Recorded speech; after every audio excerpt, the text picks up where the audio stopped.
Assalamualaikum warahmatullahi wabarakatuh. Kawan-kawan, ketemu lagi dengan saya, Pak Hasto Tias Suryono, guru kampung dari lereng Gunung Rinjani, Lombok Timur.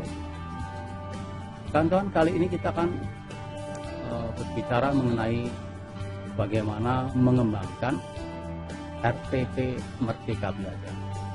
Jadi kita ketahui RPP Merdeka Belajar berdirikan efisien, efektif, dan berorientasi pada peserta didik. Bapak Ibu yang saya hormati, saya banggakan, apa sih yang dimaksud dengan RPP atau rencana pelaksanaan pembelajaran?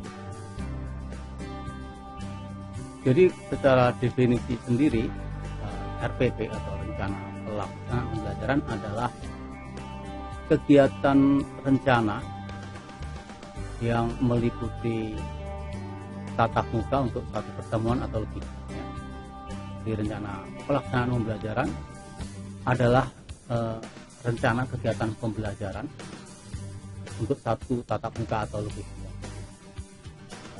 Ini bagi Bapak Ibu yang ingin tahu lebih detail bisa melihat di lampiran Permendikbud nomor 22 tahun 2016 ya, tentang standar proses.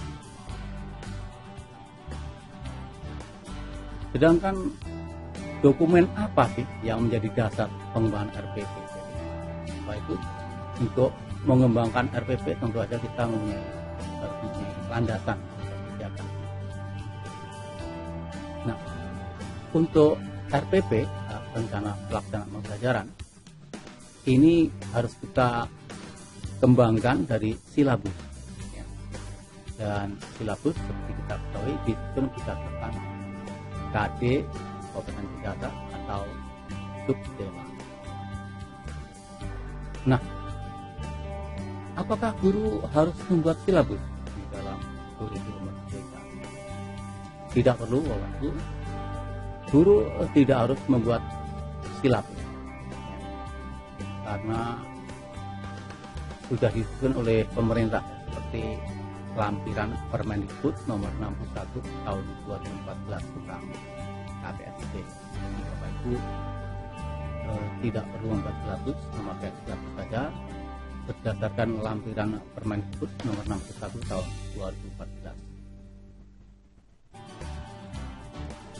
Untuk apa sih kita harus membuat RPP ya Bapak Ibu? RPP itu kita perlu buat supaya dapat mengarahkan kegiatan belajar kita ya. Supaya kegiatan belajar yang kita susun untuk peserta didik itu bisa mencapai kompetensi dasar ya, dasar yang diharapkan. Tentu saja kompetensi dasar sesuai dengan standar proses ya. Nah, apakah kita wajib Bapak Ibu menyusun RPP? Apakah kita wajib RPP sebagai guru? Tentu saja ya, karena setiap pendidik pada satuan pendidikan berkewajiban menyusun RPP secara lengkap dan sistematis. Maksudnya sesuai standar proses ya. Ingat di lampiran Permendikbud nomor 22 tahun 2016. Kalau gitu apa sih hitungnya kalau kita harus menyusun RPP? Nah, kita harus menyusun RPP agar kita bisa mendesain pembelajaran yang interaktif ya, interaktif, ada interaksi antara kita dan siswa banyak mungkin, kemudian inspiratif ya, mampu mengeluarkan ide-ide dari siswa tentang kompetensi dasar yang kita sampaikan, menyenangkan, menantang, efisien, dan tentu saja yang paling penting adalah bisa memotivasi siswa-siswa kita ya untuk berpartisipasi aktif. Jadi RPP kita membuat kita mendesain pembelajaran mampu memberi ruang ya yang cukup bagi prakarsa, kreativitas dan kemandirian ya, sesuai bakat, minat dan peserta didik kita ya. Sekali lagi Bapak Ibu boleh melihat lagi standar proses ya, tentang RPP bisa dijelaskan dengan detail. Dan kadang-kadang ada pertanyaan juga ya, apakah satu RPP hanya dapat digunakan untuk satu pertemuan? Jawabannya tidak Bapak Ibu. Satu RPP dapat digunakan untuk satu pertemuan atau lebih. Jadi kita bisa mendesain RPP yang bisa digunakan untuk lebih dari satu pertemuan. Ya tergantung situasi dan kondisinya. Kemudian beberapa pertanyaan juga muncul yang sering ditanyakan ini adalah apakah penyusunan RPP itu tugas administratif seorang guru? Jawabannya bukan Bapak Ibu. Jadi penyusunan RPP itu bukan pekerjaan yang bersifat administratif.